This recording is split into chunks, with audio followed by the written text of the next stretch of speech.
Welcome back to the Crochet Crowd. So my friends at yarnspirations.com. This is Tunisian in the round. Now, because Tunisian is a straight hook and we have to collect the loops to be able to do it, it's not like a crochet hook where we could just take one particular stitch and make it go in a circle. We have to consider it when we do a round with using this. Now, Tunisian in the round, there could be many different things. You need a double-ended crochet hook. So one yarn will always be kind of finishing the stitches and the other yarn will be starting the stitches. So whether you use the same color of yarn, you just have to make sure that you're using two separate yarns. So whether it's one ball from one, another ball from another. So I'm going to create a slip knot. And so when we start the very first one, we have to do the number of chains that we would like to do. So I like to hold it into the center of it for balance purposes. And let's just say I want to do 30. So I'm going to just chain 30. So 1, 2, 3, 26, 27, 28, 29, and 30. So we're going to do what is called as a forward pass. Second chain from the hook, 1 and 2, get the back bar of your chain and simply just go in to the chain work, yarn over, pull through, and slide it down. So the first time we go, we're going to collect everything onto this first. So we're just going to continue to gather and put all the loops onto this hook.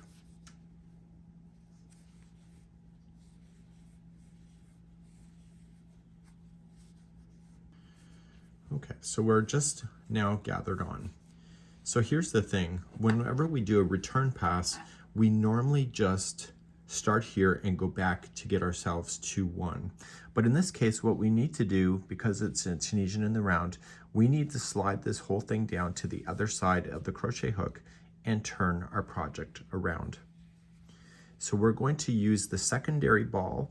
In this case, it'll be a different color, but it could be the same color if you really wanted to. And so I'm going to create a slip knot. Okay, and normally what we would do is that we would chain 1 and pull through 1 only, but because we're going in a circle, we want to pull that through 2 at the same time. And so I'm not going to go all the way to the other side completely. I'm going to go to about 75% of it done. So I yarn over it and I pull through 2 all the way. So this color here is always going to be finishing off the Tunisian stitch, where the other color will always be adding. Okay, so we're just going to go all the way to the other side, about 75%. And when you're more confident, you can decide what's more comfortable with you.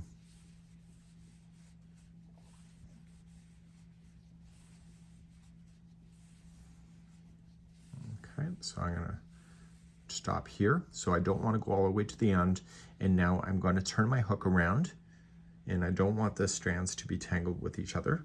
So I'm going to turn my hook around, and I am going to then start proceeding here. So we're going to move our product to this side. So this is always going to come on here. And I'm just getting everything out of the way. Now with it going in a complete circle, we are going to work our way. And so this has to stay on the upper side, this color here, or this particular one we just did, so it comes around just like this. So because we're using 2 different colors, this color here will never interfere with the secondary color. So even if it's a different ball, it'll never interfere. And you were just going to stick your hook into the vertical if you're doing a Tunisian slip or a simple stitch.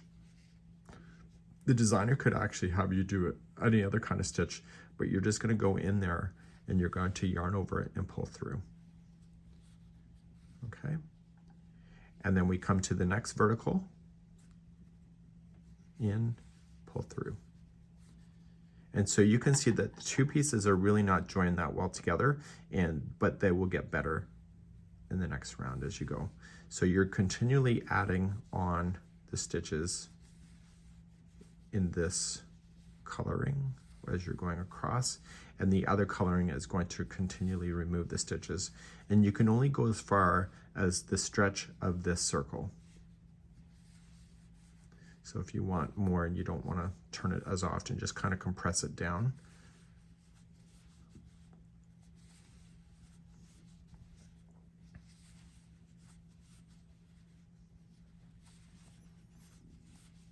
it's getting a bit tight, so I want to stop right here. So then I'm going to turn everything. So I'm going to shift it down, turn, and I'm going to use the other color, grab it up, and we continue to yarn over pull through 2. And again, we only go as far as we're comfortable as going. So this one is releasing this off. So here's where it went all the way around. So as you do it, just continue to do the same tension and it will pull it together. And now you've officially done a nice secure piece to go around. So don't go all the way to the end. Okay. And then you push the hook to the other side, turn your work, and then you carry on with doing what you're already doing. So you start and do your simple stitch going. So getting started is the hardest part with this particular kind of concept. So in our retreat, Anita did a pumpkin, and so you can, and she alternated between doing reverse stitch and also knit stitch. So it's still the same concept of just going around in a circle. And it's really the stretch point that matters the most, and when you decide to turn your hook around and continually release the stitches off. So it's got a lot more tension now. So I push it and I turn, and then I continue to release these off. So pull through 2.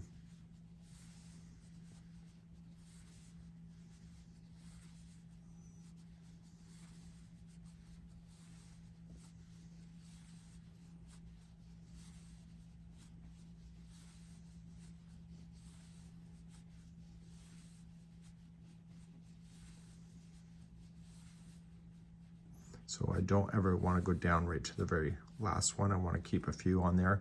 And when I turn, I don't want to necessarily get my yarn all twisted either. Okay, and then we just continue to build and capture.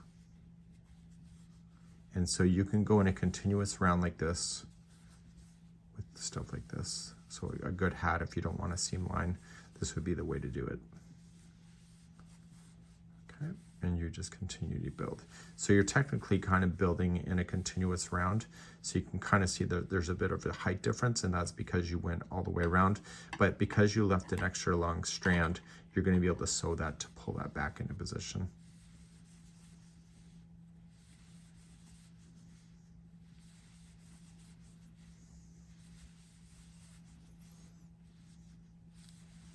Okay, and you can only go as far as that stretching is going to allow it. And then you push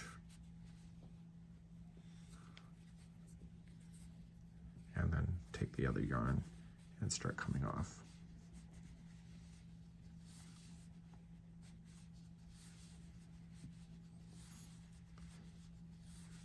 So in different projects, I would consider doing this more in a flat than a round, but you have to decide what's going to work for you. This works well for cowls or anything like that if you want to do something like this. And because I'm using 2 colors at the same time, it's going to have a unique look on the way that it's presented as well. So make sure you don't forget to slide and then continually add on. Just like that. So this would be how you would use the Tunisian in the round when you're ready to fasten off. Let's just say I'm ready to fasten off. We're just going to just turn our work and we're going to get close to the other side. So let's just say we're done. So we always fasten off in a forward motion. This is a reverse pass that I'm about to do. So you go right to the very end and then we're going to fasten off.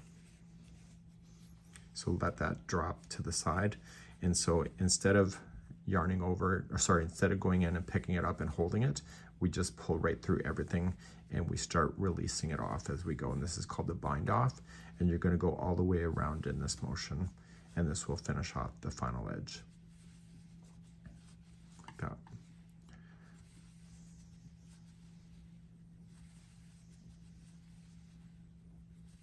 Is that cool? Or is that cool? So that would be how you do it. And once you get all the way back around, then you'll just slip stitch and finish it off. Okay, I'm just pulling it through and through, and I'm coming all the way back around.